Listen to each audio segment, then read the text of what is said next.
Hi everyone! Ang payat ko. Ang payat ko dito. Anyways, ipapakita ko lang sa inyo yung aking dadalhin. So, meron akong jacket dito. Ayan. So, dahil malamig sa room, yung jacket nga rin ako. So, ayan na nga. Kailangan ko to sa buhok ko kasi nga hindi maganda yung buhok ko talaga. And ito, dinala ko to. Ito na yung aking gagamitin. Nandito ako. Ilalagay yung phone ko. At saka yung wallet ko. So, ito. Then, ito yung laman ng bag ko. Oh my gosh, ang bigat. Meron ako ditong parang unan. Tapos, meron ako ditong tubig. Ito yung aking tubig. Ayan. Dito ko na siya nilagay. Then, dito naman, meron ako ditong dalawang pouch. Hindi ko na sasabihin kung anong laman ito, pero yun na yun. Yan, meron akong pabag. Kasi hindi ko alam kung maliligo kami or hindi, kung makakahanap kami ng banyo or hindi. So, pabango ang katapat natin siya. Tapos, dito naman sa maliit na dito, meron akong gamot na dala in case. Then, kay Doms to. Dadalhin ko lang. Tapos, next dito ay meron ako ditong dalang tissue.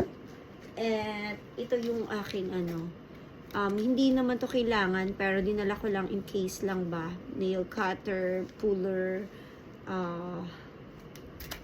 yun. In case.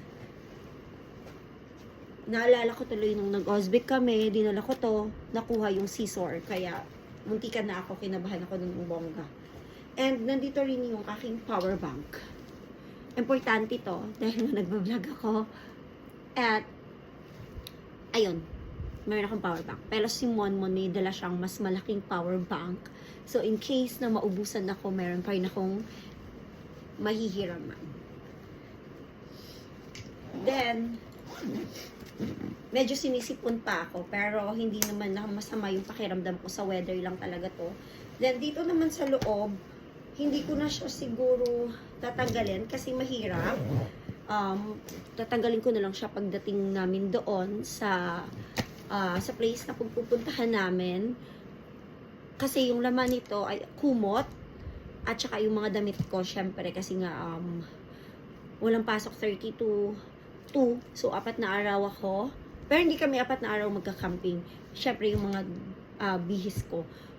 Tapos yung nagpabalki talaga dito ay ang kumot, kasi may kumot ako dala.